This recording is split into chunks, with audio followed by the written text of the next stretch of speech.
The emergency beacon flickered to life after thousands of years of silence. Its signal cut through the vast emptiness of space, reaching across star systems that had long forgotten its existence. In the command center of the Vesperian flagship, Admiral Lorne stood frozen as the ancient code scrolled across his viewscreen. The tall, blue-skinned commander leaned forward, his four eyes widening in disbelief. "Is that what I think it is?" he asked his communications officer. "Yes, Admiral. It's a human emergency protocol. Origin point is the Loranian colony in Sector 8. Lorne felt a chill run through his body. Humans, the species that had vanished from galactic affairs centuries ago. The warriors who had ended 3 major wars before mysteriously retreating to their home system, leaving only legends and stories behind. How serious must the situation be for someone to activate a human distress call? His second-in-command whispered. The answer came moments later as their long-range scanners picked up a massive fleet of Dreth warships converging on the Loranian colony. The Dreth were newcomers to the galactic stage, reptilian, aggressive, and showing no interest in diplomacy. In just 5 years, they had taken 12 border worlds, leaving destruction in their wake. No species had been able to stand against their advanced weapons and ruthless tactics. "We must inform the Galactic Council immediately," Lorne ordered, his voice steady despite his growing concern. "And someone find me everything we have on human response protocols."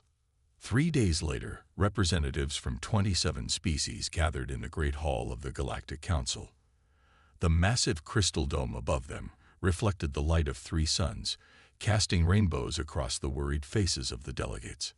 Council leader Pax, a small, ancient being with skin like wrinkled paper, called for order. "The situation is dire," she announced. "The Dreth forces have surrounded the Loranian colony. Their population of 8 million faces complete destruction." Images appeared in the center of the room. Cities under bombardment, civilians fleeing, defensive shields failing. "Our combined fleets cannot reach them in time," Pax continued. But the colony activated something unexpected, a human emergency beacon. A murmur ran through the assembly. Many of the younger delegates had never seen a human, only heard stories, tales of beings who looked fragile but fought with terrifying skill and determination. Ambassador Trell, whose species had once fought against humans, stood up. "You cannot be serious about contacting them.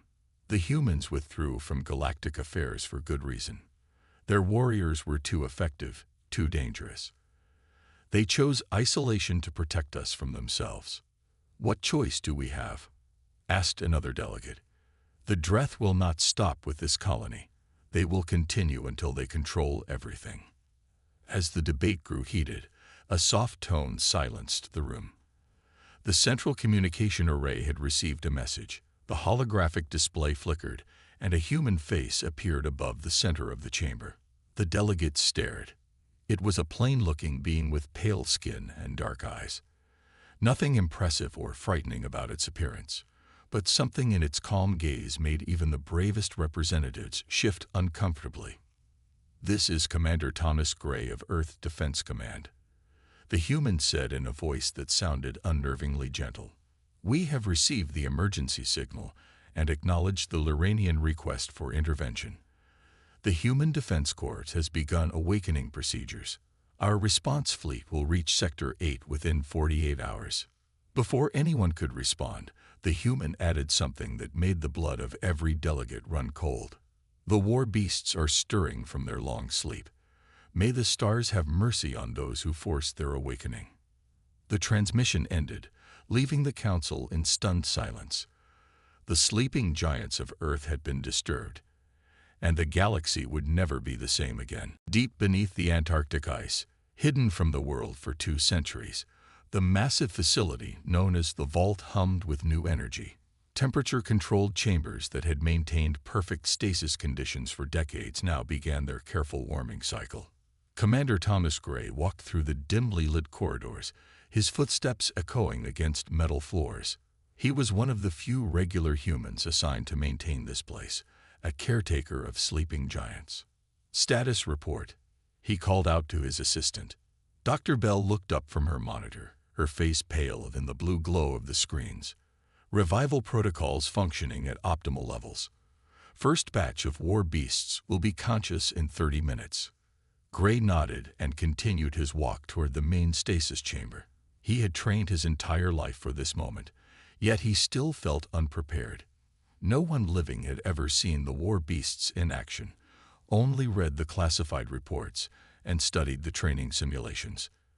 The central chamber was enormous, stretching almost a kilometer in each direction.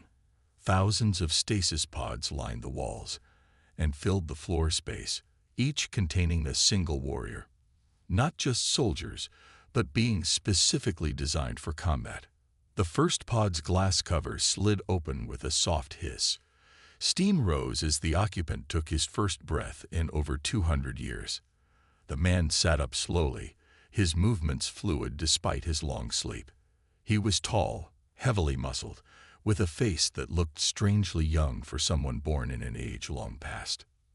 Major James Walker, ID 437, reporting for duty, he said, his voice strong and clear. Gray stepped forward. "Welcome back, Major. I'm Commander Gray, current overseer of the War Beast Division." Walker's eyes, unnaturally bright and alert, scanned Gray from head to toe. Assessment: non-enhanced human. Situation classification: Emergency Protocol Alpha. The Loranian colony in Sector 8 has activated the distress beacon. They face extinction from an aggressive species called the Dreth. Around them, more pods were opening. Men and women with the same alertness, the same powerful bills, were awakening. None showed confusion or disorientation. They had been designed to go from stasis to combat readiness in minutes. In another section of the facility, Lieutenant Reed from Diplomatic Corps watched the revival with a mixture of awe and concern. He had just arrived from Earth Central Command and was still trying to process the gravity of what was happening. "They don't look that different from regular humans," he remarked to Dr. Bell. She gave him a sideways glance. "Physically, the modifications are subtle but significant. Denser muscle fiber, reinforced skeletal structure, enhanced neural pathways. But the real difference is inside their heads." "How so?" "Their brains have been rewired for combat efficiency. Faster reaction times, reduced fear response, tactical processing capabilities far beyond normal humans. Some of them can analyze a battlefield in seconds and predict enemy movements with 98% accuracy." Reed watched as a female war beast emerged from her pod, immediately checking her surroundings and moving with predatory grace. "And that's why humanity decided to put them to sleep rather than keep them active," he said quietly. "Yes," Bell confirmed. "After they ended the Three Systems War, our ancestors realized what they had created was too powerful, too perfect at warfare. The war beasts were given a choice: permanent stasis until truly needed, or genetic reversal. Most chose to sleep." In the command center, Gray stood before a group of now-awakened squad leaders. Maps of the galaxy displayed the current situation: the Dreth fleet position, the desperate Loranian defenses, the route their ships would take. "You were created to protect humanity and its allies," Gray told them. "For centuries, peace made your skills unnecessary. That peace is now broken." Major Walker stepped forward, rolling his shoulders as if testing the body that had remained motionless for so long. "How many ships do we have ready?" he asked. "The Nemesis battleship and 6 destroyer-class vessels, all automated and maintained for this exact scenario." Walker nodded, his eyes gleaming with a strange light that wasn't quite human. 200 years of sleep," he said, his voice carrying through the chamber. "Let's show this new enemy why they should have let us rest." Around him, hundreds of war beasts stood at attention, living weapons finally unleashed again upon the stars. The Dreth invasion force circled the Loranian colony like predators toying with wounded prey. Their warships, black, angular vessels with glowing red power cores, had methodically destroyed the planet's orbital defenses over 3 brutal days. Commander Vax of the Dreth flagship stood on his bridge, his scaled skin glistening under the battle lights. He flicked his tongue in satisfaction as another Loranian defense tower exploded on the view screen. Pathetic, he hissed to his second-in-command. These soft-skinned creatures barely put up a fight. Begin landing operations. I want their resources secured by nightfall. His officer was about to respond when the sensor technician suddenly stiffened. Commander, unknown vessels approaching at high speed. Vax turned sharply. Show me. The screen shifted to display 7 ships cutting through space with alarming velocity.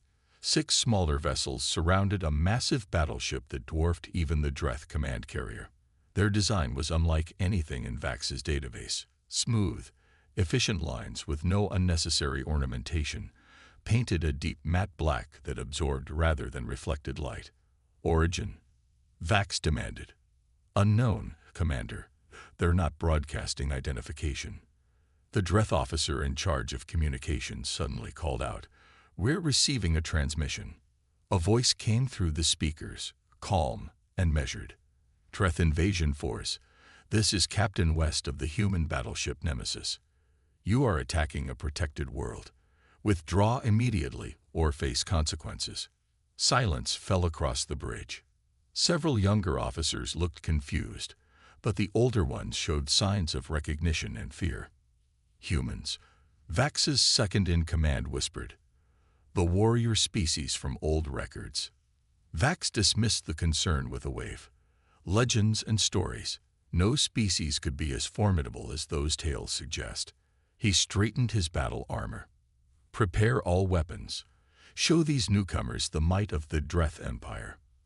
On the bridge of the Nemesis, Captain West received the Dreth response, a barrage of energy weapons directed at his fleet.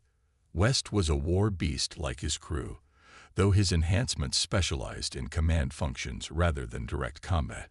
He watched calmly as the enemy fire approached. "Defensive systems holding at 97% capacity," reported his tactical officer, Lieutenant Davis. "Their weapons are impressive but insufficient." West nodded. "Launch fighter squadrons. Target their engines and weapons systems. Minimum casualties where possible." From the belly of the Nemesis and its escort ships, small fighter craft poured forth. Each was piloted by a single war beast, their neural connections allowing them to fly the craft as extensions of their own bodies. Major Walker led the first wave, his fighter diving through enemy fire with impossible precision. When he spoke through the comm system, his voice was calm despite pulling maneuvers that would render ordinary humans unconscious. "Alpha Squad, focus on the main battleship. Beta Squad, protect the colony surface. Let's show them what they're dealing with." On the Loranian surface, terrified colonists watched the battle unfold in their skies. What had been a one-sided slaughter suddenly transformed into something entirely different. The human fighters moved in ways that defied conventional space combat tactics.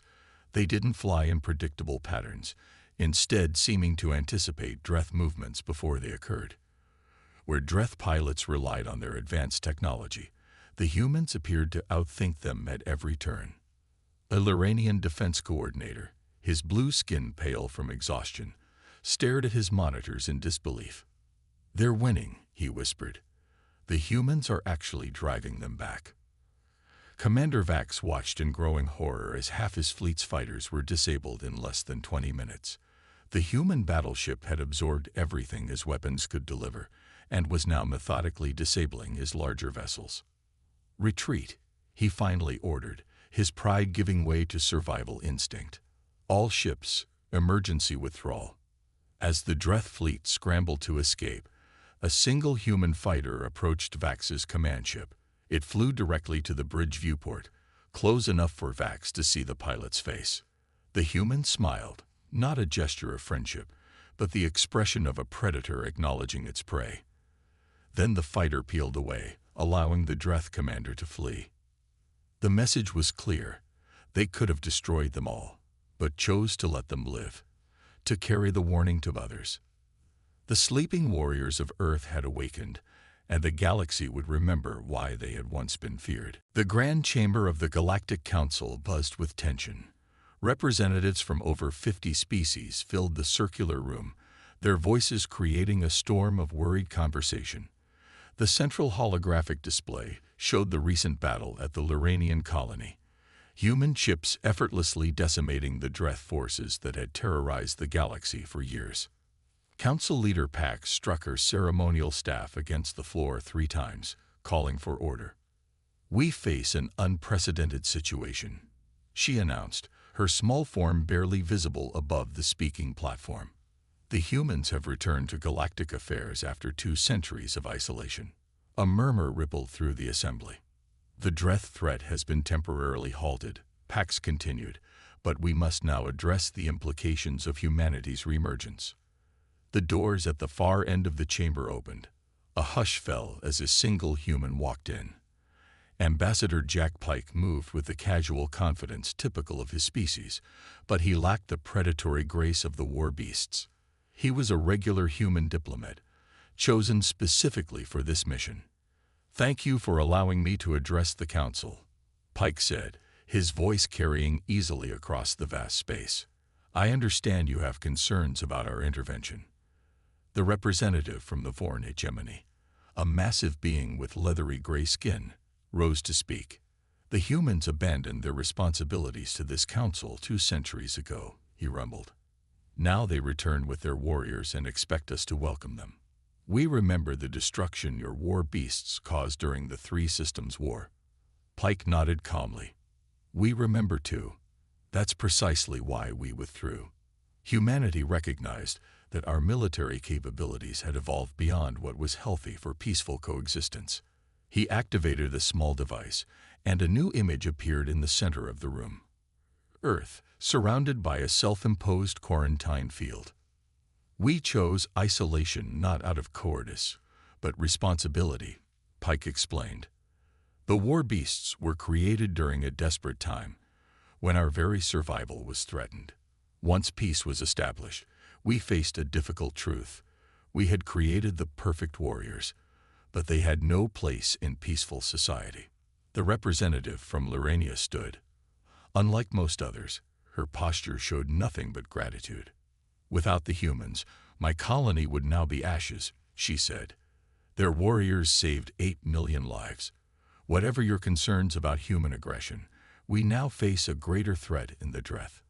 I, for one, welcome their protection." More voices joined the debate. Some councilors argued that humanity's intervention violated sovereignty laws. Others pointed out that the emergency protocols had been established with council approval centuries ago. Pike waited patiently until the arguments subsided. "We understand your fears," he said. "Humanity did not wake the war beasts lightly. They were our last resort, preserved only for the gravest emergencies.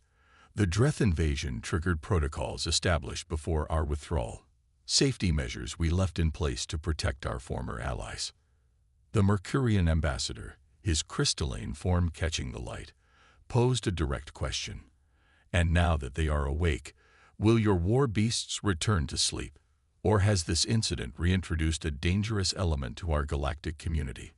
"A fair question." Pike took a moment before responding. "The situation with the Dreth is ongoing. Their attack on the Luranian colony was just the beginning. Our intelligence suggests they have planned a systematic conquest of this entire sector." He displayed a map showing Dreth fleet movements and projected targets. "The war beasts will remain active until this threat is neutralized. After that, their future will be discussed cooperatively with this council." The chamber erupted again in debate. Council Leader Pax observed the division among the representatives. Fear and gratitude, suspicion and relief, all mingling in a complex political web. "We will put it to a vote," she finally announced. "Will the council formally acknowledge humanity's right to deploy their war beasts against the Dreth threat?" The voting process took less than a minute, with results appearing on every representative's personal screen. "The motion passes," Pax declared, "by a margin of 63%. Pike nodded respectfully. "Humanity thanks you for your trust. The war beasts were created to protect. That remains their purpose, even after centuries of sleep." As the session ended, Ambassador Pike knew the real challenges were just beginning. The war beasts had been unleashed, and they would not easily return to dormancy. The Dreth commanders gathered in their war room, scales glistening under harsh lights as they reviewed footage of their recent defeats. 6 colonies lost in 2 weeks. Fleets that had terrorized the galaxy now scattered and broken. Supreme Commander Razak slammed his clawed fist on the table. How is this possible? They are just flesh and blood. His intelligence officer stepped forward nervously. Sir, our analysis of the human warriors suggests they are modified. The officer activated a holographic display showing a war beast in combat. The footage came from a security camera on one of their destroyed ships. It showed a single human female moving through a corridor, facing 5 armed Dreth soldiers. The assembled commanders watched in stunned silence as the human moved with impossible speed, disarming the first soldier before he could fire, using his weapon to disable 2 others, then finishing the engagement in under 8 seconds. This specimen is identified as Major Lisa Stone, the intelligence officer explained. Her strength, speed, and reflexes exceed normal parameters for human biology by approximately 300%, but that's not what makes them truly dangerous.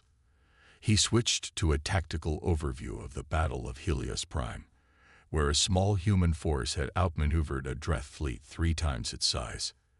They think differently. Each war beast appears to process battlefield information at accelerated rates. They adapt to our tactics faster than we can implement them.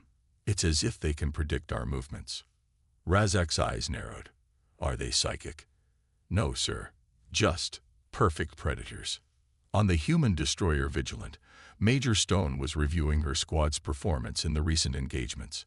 Unlike regular humans, war beasts needed minimal rest, another modification that made them effective soldiers. Team efficiency at 92%, she noted to her squad. Room for improvement.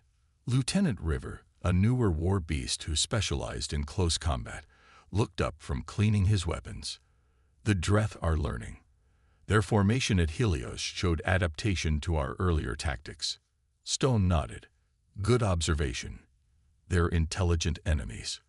River hesitated before asking the question that had been troubling him since awakening. Major, do you ever wonder what we'll do when this is over? If the Dreth are defeated, we return to stasis, Stone replied without emotion. That was the agreement. River set down his weapon. 200 years asleep. Wake up, fight a war, go back to sleep. Is that all we are? Stone looked at him sharply. War beasts weren't supposed to question their purpose. Their psychological programming included acceptance of their role. River's doubt was unusual and potentially problematic. Our purpose is clear, she said firmly. We fight so others don't have to. Before River could respond, the ship's alert system activated. Another Dreth attack was underway, this time at a mining colony in the Procyon system. On the battlefield, the true capabilities of the war beasts became legend. At the Procyon mining facility, Major Stone led a ground team to evacuate civilians while Dreth forces closed in. The colonists watched in awe as Stone lifted a collapsed support beam that would have required 4 normal humans to move. When a Dreth sniper targeted the evacuation ship, she heard the distinctive whine of their energy weapon charging from nearly half a kilometer away, and reacted in time to shield a child from the blast. In orbit above, Lieutenant River commanded a small fighter squadron against a much larger Dreth force. His enhanced brain processed combat variables at speeds that made his reactions seem supernatural to observers. They're not following standard attack patterns, he communicated to his team. Adjust formation Delta 6. They're attempting to herd us toward their heavy cruiser. His squad responded instantly, their neural implants allowing near instantaneous coordination. The Dreth trap failed, their strategy countered before it fully developed. After the battle, Commander Gray received reports from all fronts. The war beasts were performing beyond expectations, but concerning patterns were emerging. Lieutenant River wasn't the only one showing signs of independent thinking. After centuries of sleep, Some of the war beasts were developing perspectives not accounted for in their original programming. In his private quarters, Gray reviewed psychological data from the squad commanders. The war beasts were designed to be weapons, not individuals with hopes and questions. Their growing self-awareness could become either a strength or a serious liability. He composed a message to Earth Command. The beasts are unleashed and performing remarkably. However, 2 centuries of neural development during stasis has resulted in unexpected cognitive evolution. They are starting to ask why, not just how, requesting guidance on long-term containment protocols. As he sent the message, Gray wondered if any weapon, once released, could ever truly be put back in its cage. Supreme Commander Razak stood before the last gathering of Dreth military leadership. Their once mighty empire had been pushed back to a handful of systems in just 4 weeks. The losses were staggering. Over 60% of their fleet destroyed or disabled by the human war beasts. "We cannot defeat them through conventional warfare," Razak admitted, his voice low and dangerous. "So we will strike at their heart." He activated the central display, showing a single yellow star with 8 planets. Sol system. Earth, the human homeworld. Murmurs of surprise rippled through the chamber. One of his generals spoke up. "Supreme Commander, the humans have kept their home system isolated for centuries. Their defensive perimeter is said to be impenetrable." Razak's scales darkened with determination. They pulled their warriors from stasis to defend their allies. "Their focus is outward. We will gather every remaining ship, every soldier, and launch a direct assault on Earth itself. Cut off the head, and the body dies." The plan was desperate, but the Dreth had no alternatives. Their civilization had expanded through conquest for generations. Without victory, they faced cultural extinction. "All ships will converge here." Razak pointed to a position just beyond Neptune's orbit. "From there, we strike at Earth with everything we have." In the command center of the Nemesis, Captain West received the urgent transmission from Earth's long-range scanners. "Confirmed, Captain," his communications officer reported. "The Dreth fleet is abandoning all current engagements. Tracking data suggests they're regrouping for a major operation." Lieutenant Davis analyzed the tactical display. "They're not retreating to their territory. They're moving toward us, toward Sol system." West's enhanced mind quickly calculated the implications. "They're targeting Earth directly. Alert all ships. We need to intercept them before they reach the outer defense perimeter." As orders went out to the scattered human fleet, Commander Gray's voice came through on a secure channel from Earth. "Captain, we've tracked their movements.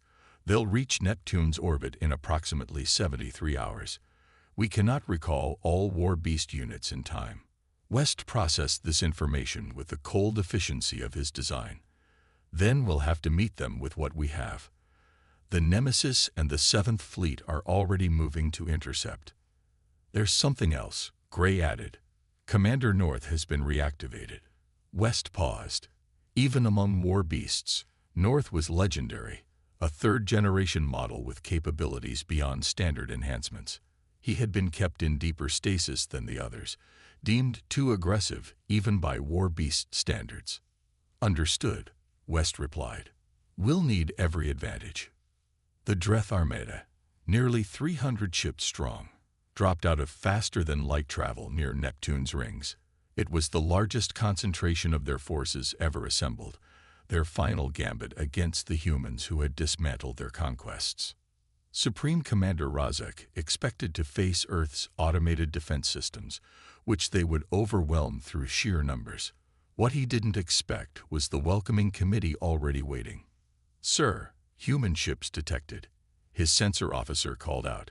12 vessels, holding position in the rings. Razak laughed. 12 against our fleet.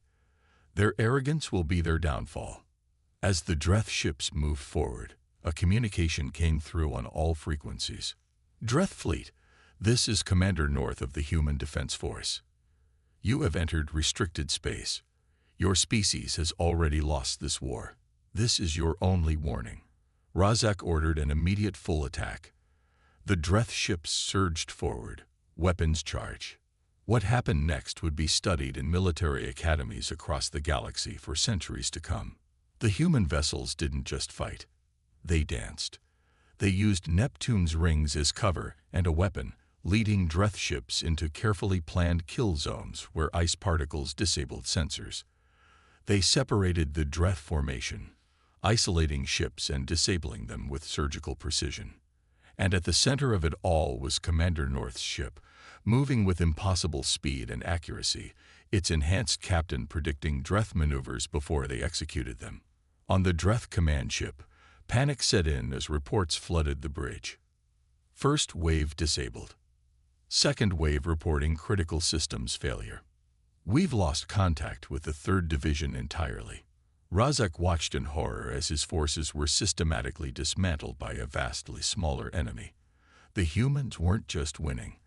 They were doing so with minimal casualties on either side. Most Dreth ships were being disabled rather than destroyed. It wasn't a battle.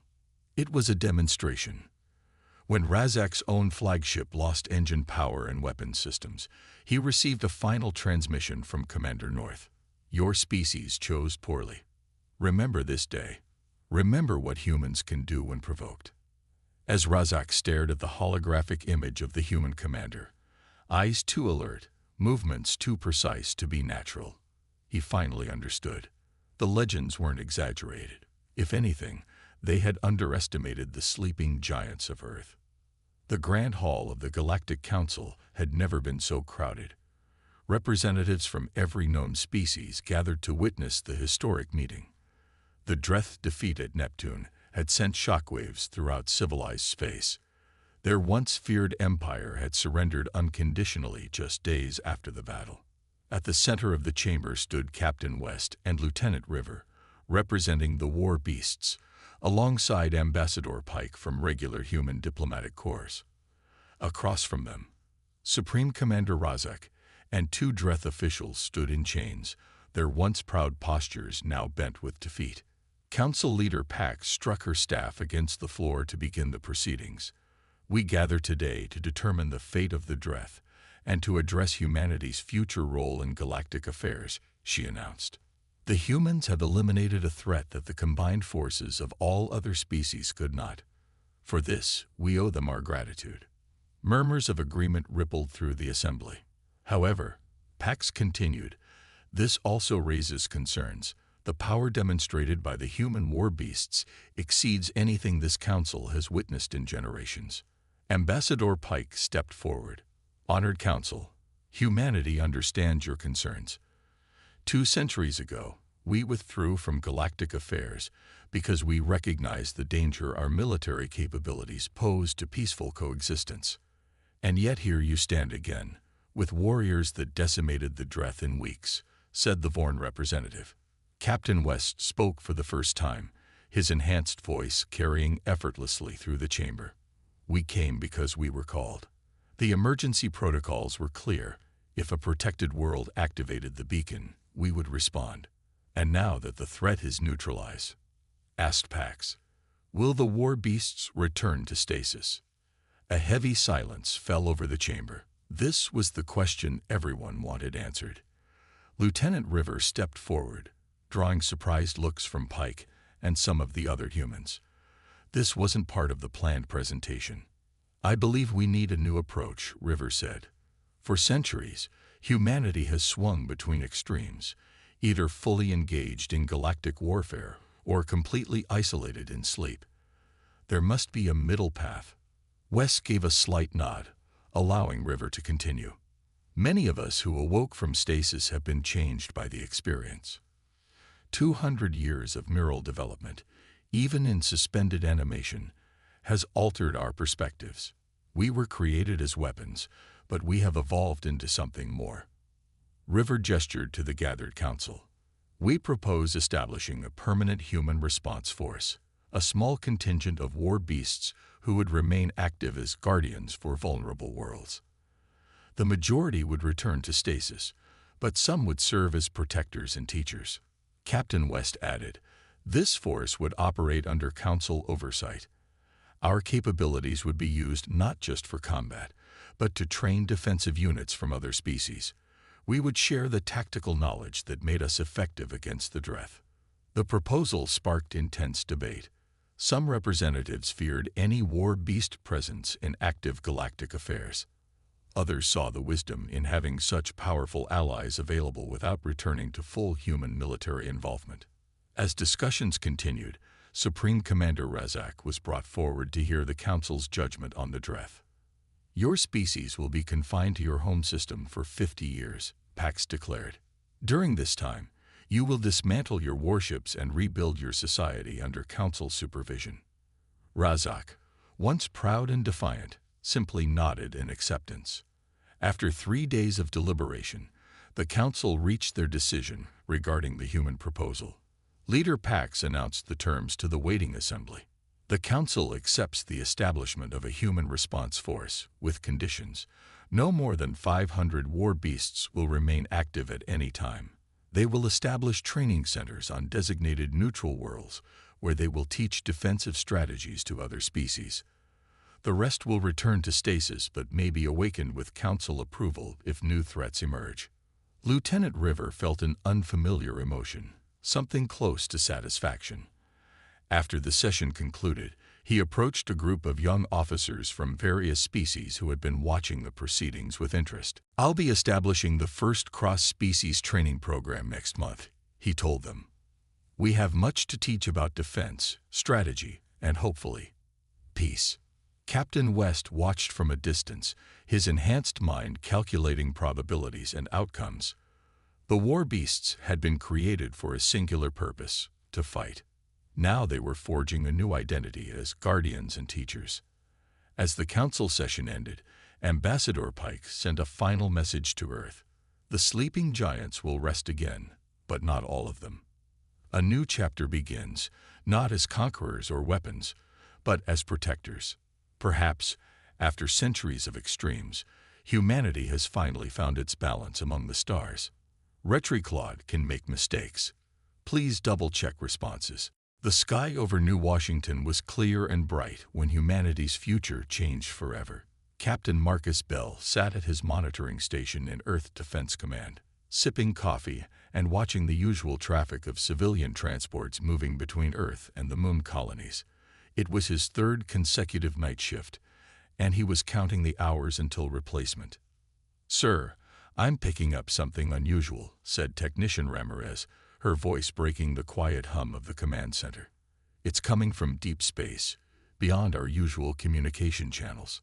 Bell put down his cup and moved to her station. "Show me." The screen displayed a wave pattern unlike anything in their databases.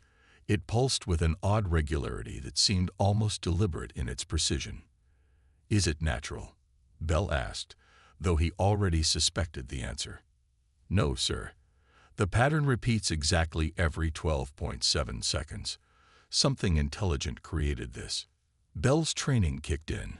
Alert Admiral Foster, then isolate the signal and begin decryption protocols. Within an hour, the quiet command center had transformed into a hive of activity. Military personnel rushed between stations while scientists from the Xenological Institute argued over signal patterns. Admiral Foster arrived, her face grave as she reviewed the preliminary reports. "It's definitely coming from Proxima Centauri," Foster said, pointing to the star map. "Specifically from their third colony world." Bell nodded. "The Proxima aliens have been our trading partners for 20 years. They've never sent an unscheduled communication before." The room fell silent as the main screen lit up. The chief cryptographer stepped forward, sweat visible on his forehead. "We've broken part of it," he announced. It's a distress call." The translated message appeared on screen. "Massive attack. Unknown hostiles. 3 worlds already lost. Weapons unlike anything. Please send help. They destroy everything." The message repeated, growing weaker with each cycle. "When did it start?" Foster asked. "That's the strangest part," Ramirez said. "According to our calculations, this signal has been traveling for 4.3 years. It's just now reaching us." The implications hung heavy in the air. Proxima Centauri was humanity's closest stellar neighbor. If something had happened there 4 years ago, and no further communications had been received, "Get me the president," Foster ordered, "and wake up the War Council." 3 days later, Captain Bell stood in the massive underground chamber where Earth's leaders had gathered. The room buzzed with tense conversation as military commanders argued with civilian leaders. "We haven't fought a real war in nearly a century," General Long said, his voice cutting through the noise. "Our active fleet consists of patrol vessels and scientific ships. We're not prepared for this." "What about the Titans?" asked a voice from the back. The room grew quiet. Bell had heard of the Titans, of course. Everyone had. The massive warships built during the resource wars, then decommissioned and placed in hibernation when peace finally came. For decades, they had orbited silently around Jupiter, maintained by skeleton crews and automated systems. President Alvarez stepped to the center of the room. "We've received 3 more fragments of the Proxima signal. The attackers are methodically moving through that system, destroying everything. The last message indicates they found star charts pointing to Earth." She paused, looking at each person in the room. "We have detected unknown objects moving at high speed toward our solar system. They will arrive within 8 months. The Proxima civilization is likely gone, giving their lives to warn us." She took a deep breath. "As of this moment, I am authorizing full military mobilization and the reactivation of the War Titan fleet." Captain Bell felt a chill run down his spine. Humanity had enjoyed generations of peace, but the old saying echoed in his mind. Peace was never permanent, only a pause between conflicts. As he left the chamber, emergency alerts began flashing across every screen in the building. Operation Lazarus had begun. The Titans were waking up. The Jupiter shipyards had been silent for nearly a century. Massive orbital platforms circled the gas giant, connected by thin electromagnetic tethers. In these abandoned structures, humanity's most terrible weapons slept. Commander Jack Wilson stood at the viewport of the small transport vessel approaching the main docking hub. His eyes widened as the external lights illuminated the true scale of what waited ahead. "My God," he whispered, "they're enormous." The War Titans hung in the darkness like sleeping giants. 8 vessels, each nearly 5 kilometers long, their dark metal hulls reflecting the distant sunlight. They dwarfed every other ship humanity had built since the resource wars ended. "First time seeing them?"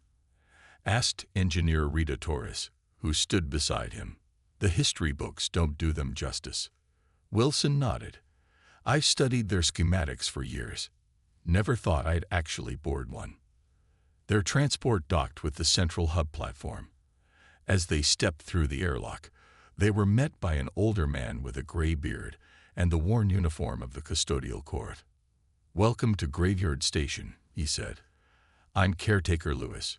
Been maintaining these old monsters for 30 years. Wilson saluted. "Commander Wilson, this is my engineering chief, Torres. We're here to wake up the Leviathan." Lewis's face showed no surprise. The order to reactivate the first of the Titans must have reached him days ago. He simply nodded and led them through a series of corridors.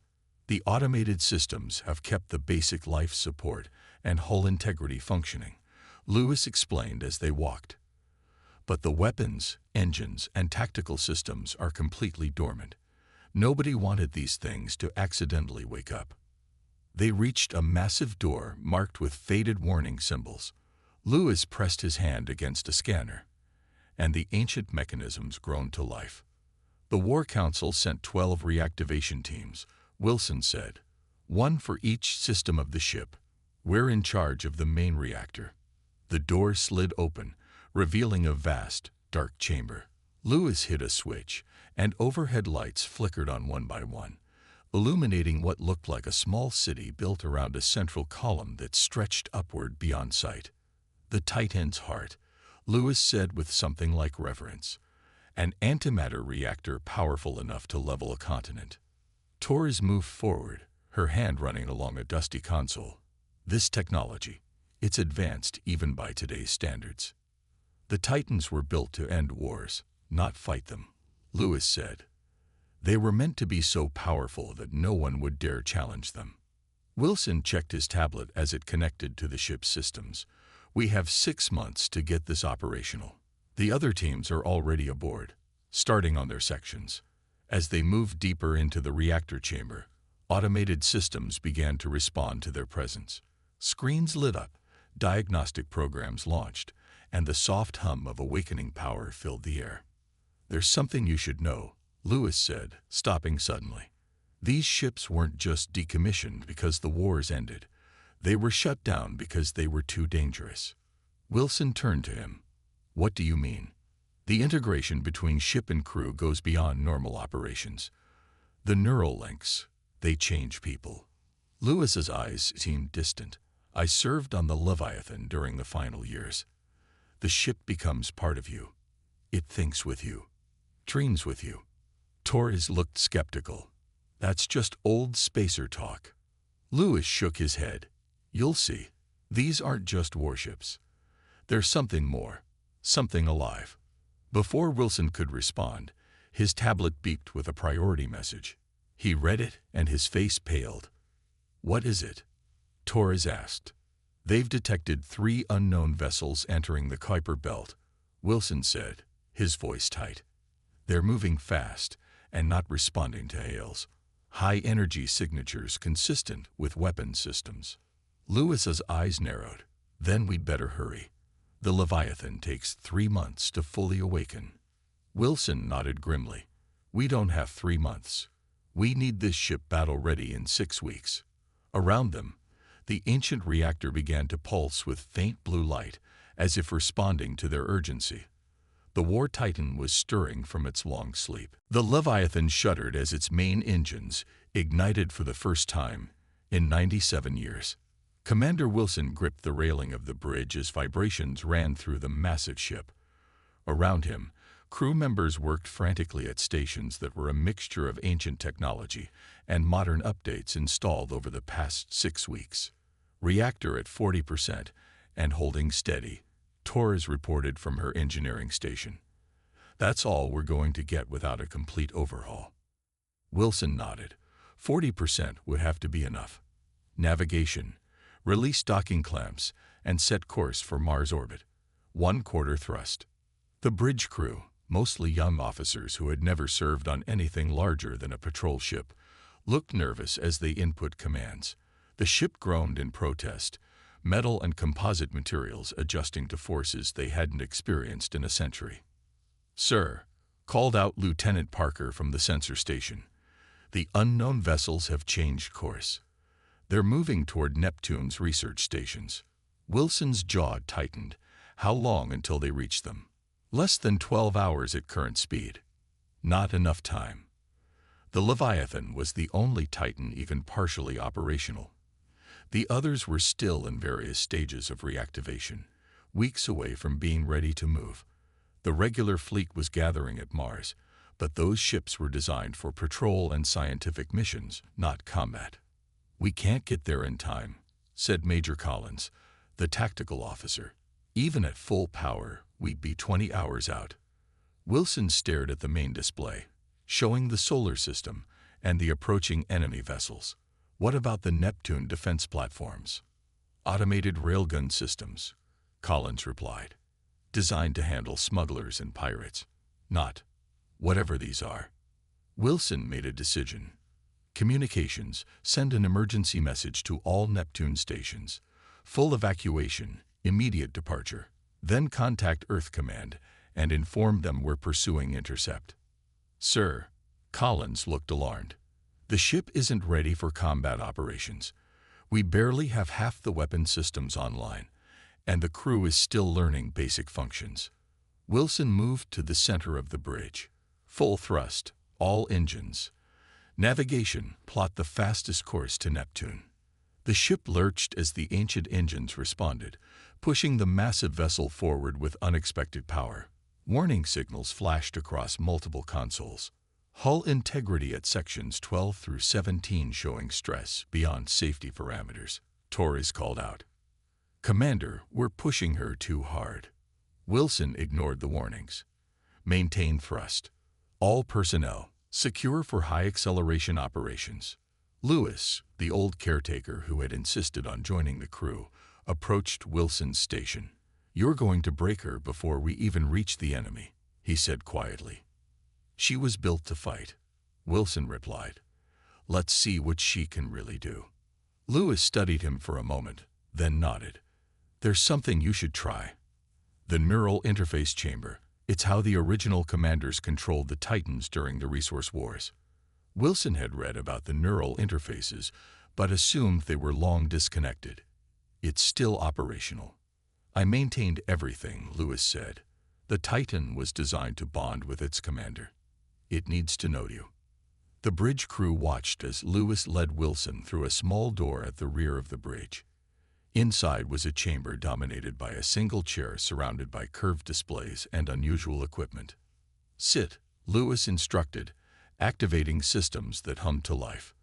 "The interface will scan your neural patterns and create a direct link between you and the ship's core systems." Wilson hesitated only briefly before sitting in the chair. Metal bands automatically closed around his wrists and forehead. "This will hurt," Lewis warned, "but only for a moment." Pain shot through Wilson's body as the ancient system connected with his nervous system. He gasped, vision blurring. Then suddenly, his awareness expanded. He could feel the ship, every system, every corridor, every crew member moving throughout its vast bulk. The Leviathan was no longer just a vessel he commanded. It had become an extension of himself. When Wilson opened his eyes, the displays around him showed information with perfect clarity. He could sense the problem areas in the hull, the strain on the engines, the optimal thrust patterns to reduce structural stress. "Send me back to the bridge," Wilson said, his voice oddly calm. As he returned, the crew noticed the change immediately. He moved with certainty, his hands dancing over controls with perfect precision. "New course plotted," he announced. "Engine configuration optimized. We'll reach Neptune in 14 hours. Torres looked at her readings in astonishment. "How?" "The engines are now running at 65% efficiency, but the strain on the hull has decreased." Wilson smiled slightly. "The Leviathan is awake now, and she remembers how to fly." The Neptune research outpost floated in the darkness, its lights flickering as emergency power systems struggled to maintain basic functions. Inside, the last 20 researchers gathered in the main hall, watching as their escaped shuttles were systematically destroyed by weapons fire from the alien vessels now surrounding their station. "They're toying with us," said Dr. Alan Reed, the station director. "They could have destroyed this entire outpost with a single shot." The others nodded grimly. Through the observation windows, they could see 3 massive ships, their hulls black and angular, hovering at different distances from the station. Occasionally, one would fire a precise beam that cut through another section of the outpost. "The data burst transmitted successfully," the communications officer reported. "Earth knows what's happening here." Reed nodded. "Then we've done our duty. Whatever these things are, Earth has the warning and the sensor readings we've collected." A sudden rumble shook the station. The researchers braced themselves, expecting the final attack. Instead, the station's few remaining sensors detected a massive energy signature appearing at the edge of Neptune's orbit. "Something's coming," the sensor operator announced, her voice tinged with faint hope. "Something big." The Leviathan emerged from its emergency faster than light jump, alarms blaring throughout the vessel as systems strained under the stress of the maneuver. Commander Wilson, still connected to the ship through the neural interface, felt the pain of overtaxed engines and stressed hull plates as if they were his own body. "Target lock on all 3 enemy vessels," he ordered, his voice steady despite the sweat beading on his forehead. "Prepare main weapons array." Major Collins worked the tactical station. "Sir, the weapons are barely calibrated. We haven't had time to test." "Fire anyway," Wilson interrupted. "Wide dispersal pattern. Let's get their attention." The Leviathan's forward batteries discharge, sending dozens of energy pulses toward the alien ships. Most missed their targets, but a few connected, causing visible damage to the smallest enemy vessel. "They're responding," Collins reported. "All 3 ships breaking off from the research station and moving to intercept us." Wilson smiled grimly. Good. That was the plan. He opened a channel to the research station. "Neptune Outpost, this is UES Leviathan. Begin evacuation immediately. We'll cover your escape." On the outpost, researchers rushed toward the remaining emergency pods as hope replaced despair.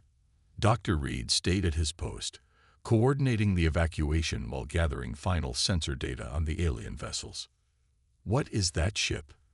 asked one of the junior researchers, pointing at the massive human vessel now engaging the alien attackers.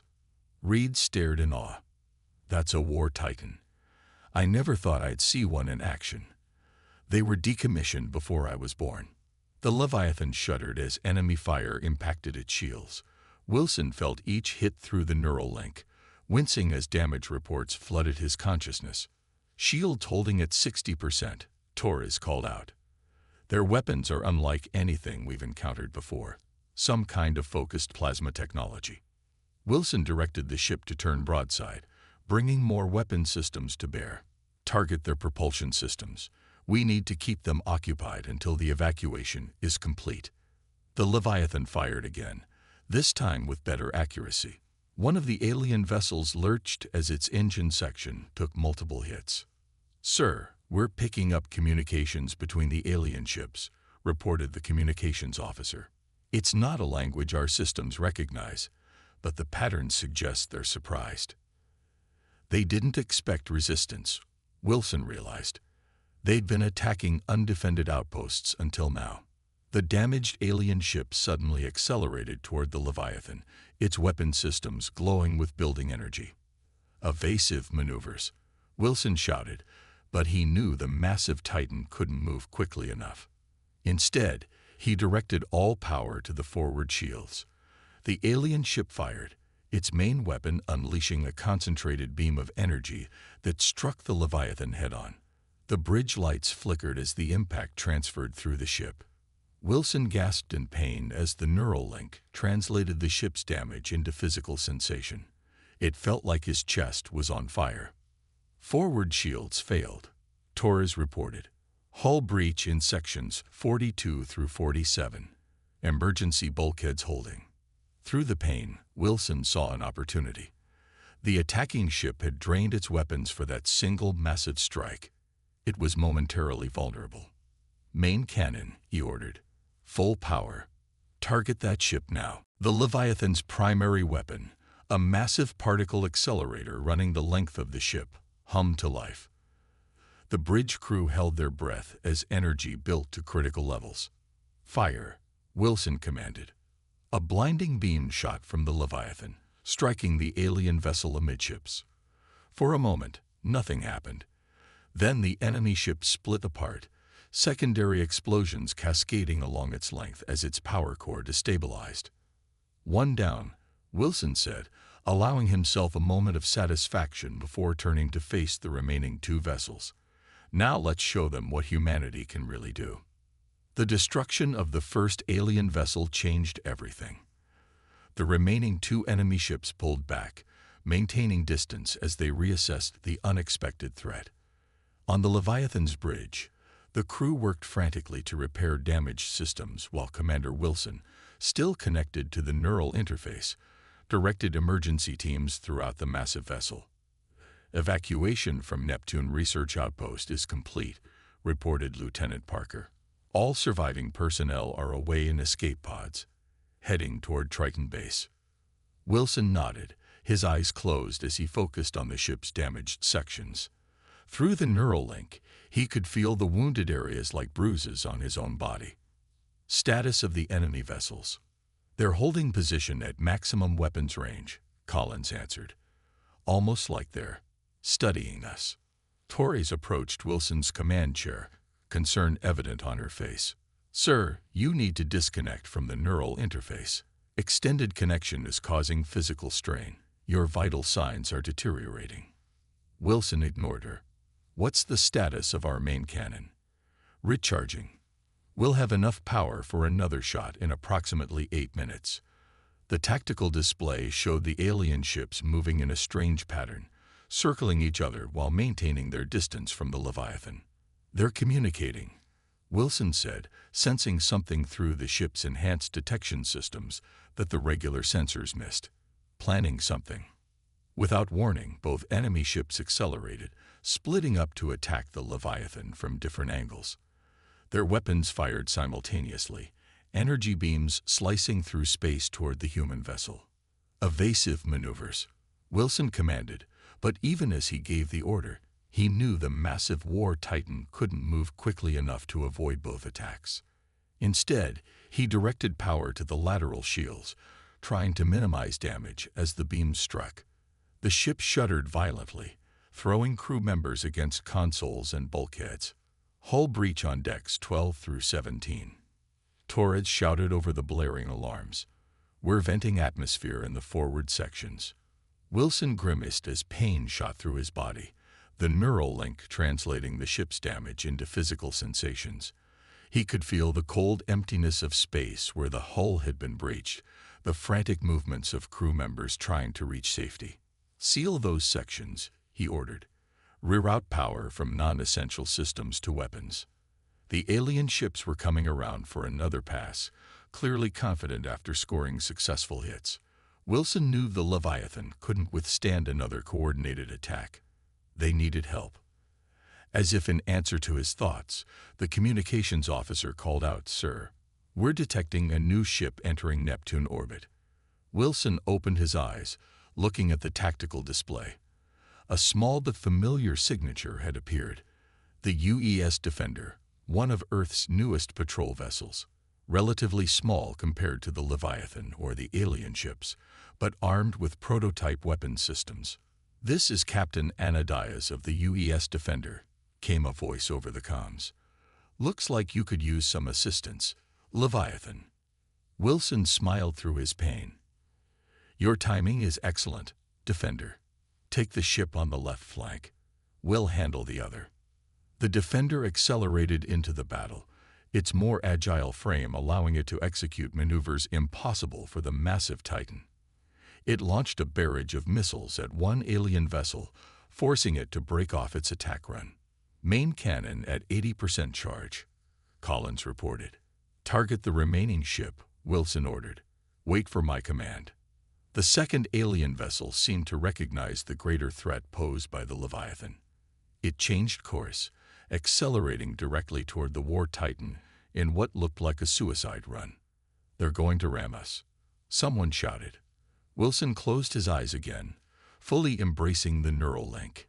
He could feel every system in the ship, every power conduit, every weapon. The main cannon wasn't fully charged, but it would have to be enough. "Divert all remaining power to forward shields and the main cannon," he commanded. "Fire on my mark." The alien ship closed rapidly, its own weapons charging for what would clearly be a devastating close-range attack. The Leviathan's systems strained under Wilson's commands, power flowing from life support, artificial gravity, and even engine control to feed the massive weapon. "Now," Wilson shouted. The Leviathan's main cannon fired, the partially charged beam striking the oncoming alien vessel.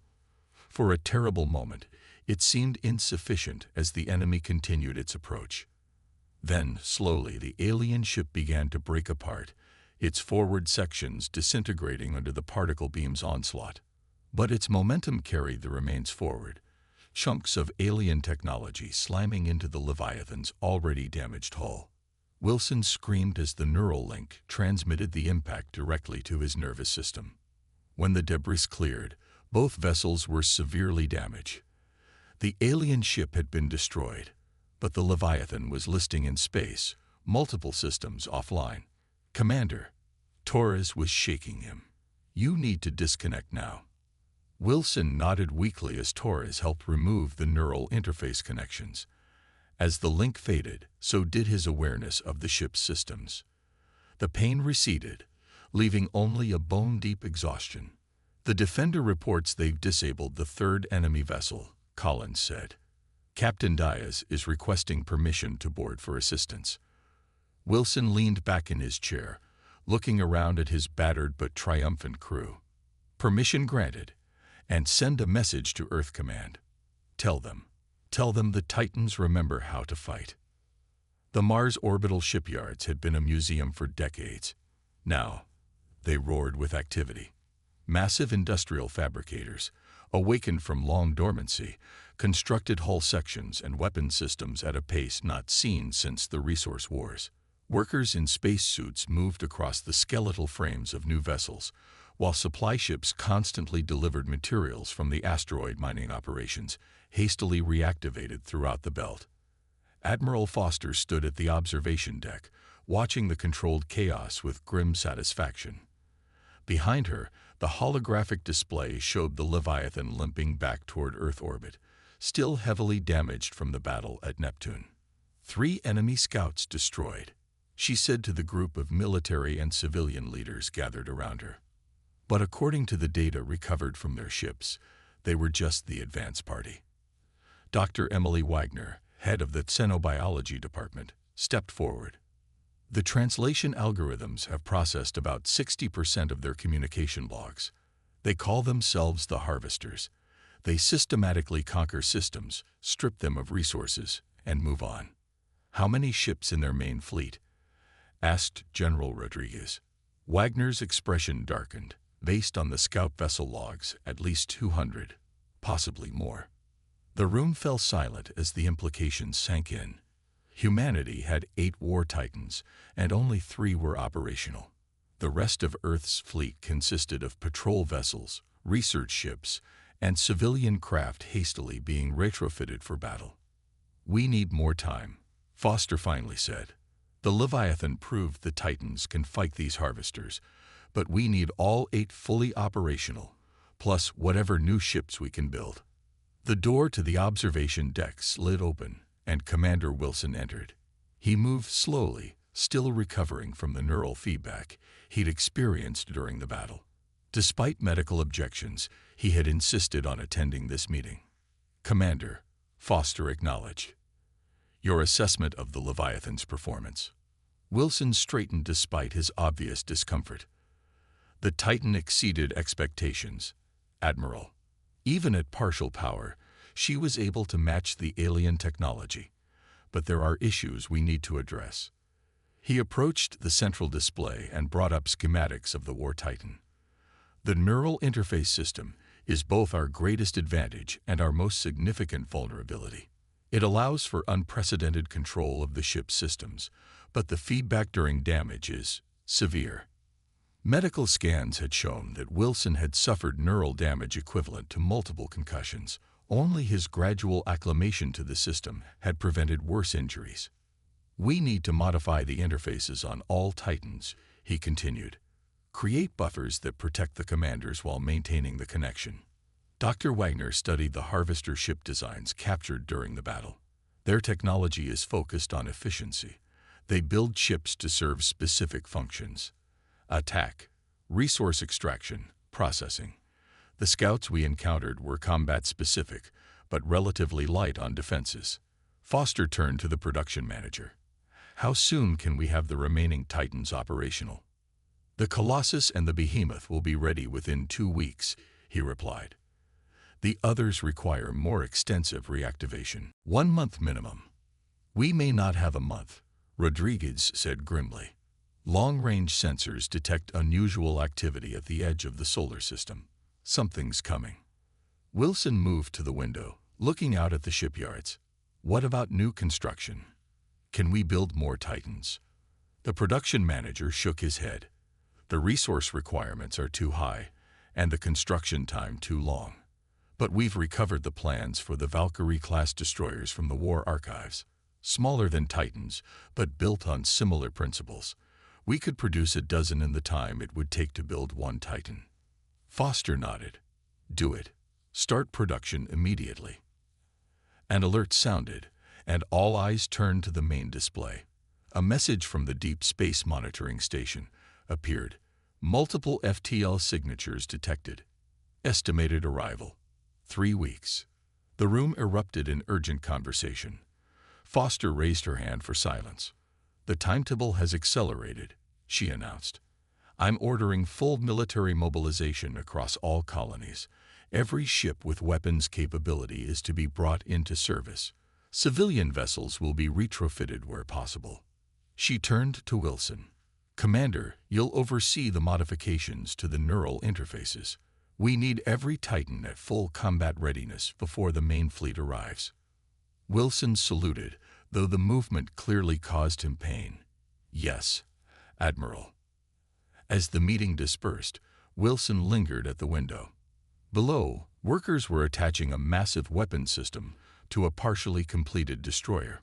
The forge of war had been rekindled, and humanity was preparing as best it could.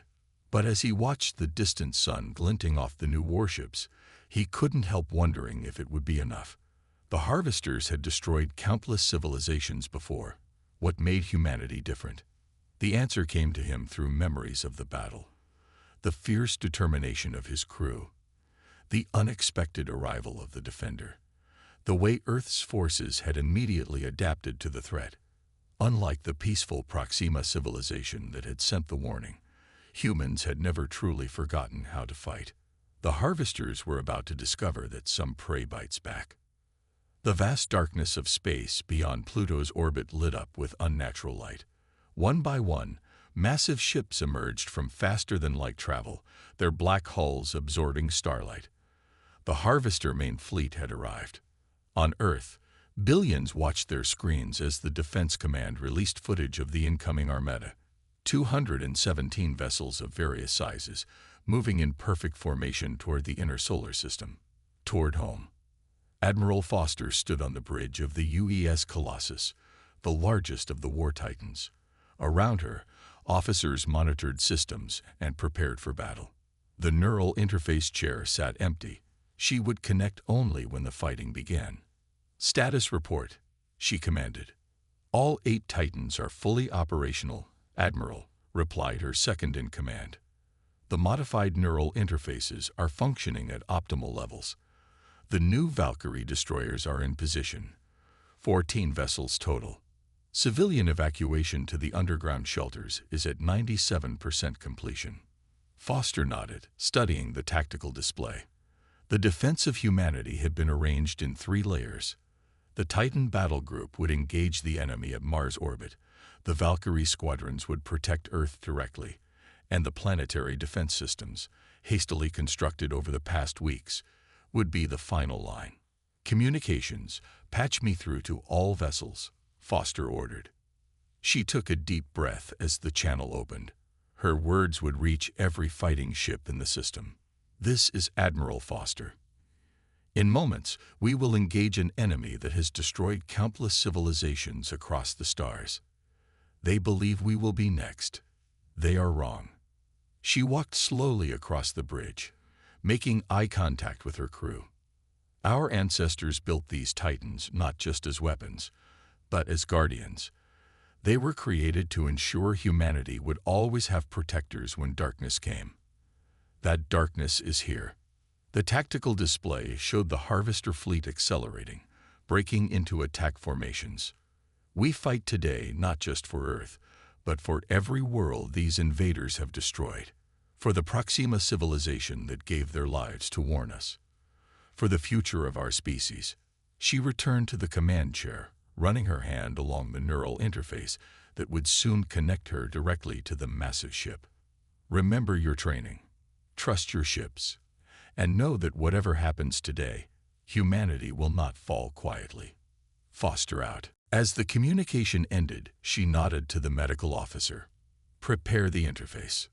The neural connections activated, and Foster gasped as her consciousness expanded to encompass the entire vessel. She could feel every system, every crew member moving throughout the ship. The other 7 Titans appeared in her awareness as bright points of light, their commanders similarly connected. "All ships, advance to engagement coordinates," she ordered, her voice steadied despite the overwhelming sensations. The human fleet moved forward. the massive Titans in a spearhead formation with the smaller vessels flanking them. On the Leviathan, Commander Wilson felt a grim satisfaction as his ship responded instantly to his thoughts. The modified interface protected him from the worst of the feedback while maintaining the crucial connection. "Enemy fleet accelerating," reported the sensor officer on the Colossus. "They're launching smaller craft, hundreds of them." Foster accessed the targeting systems directly through the neural link. "All Titans, primary weapons free. Target their largest vessels first." Across the human fleet, massive particle cannons charge. The harvesters, perhaps recognizing the threat, changed formation to protect their command ships. "They're adapting to our tactics," Wilson transmitted from the Leviathan. "Just as they adapted after our first encounter." "Then we'll show them something new," Foster replied.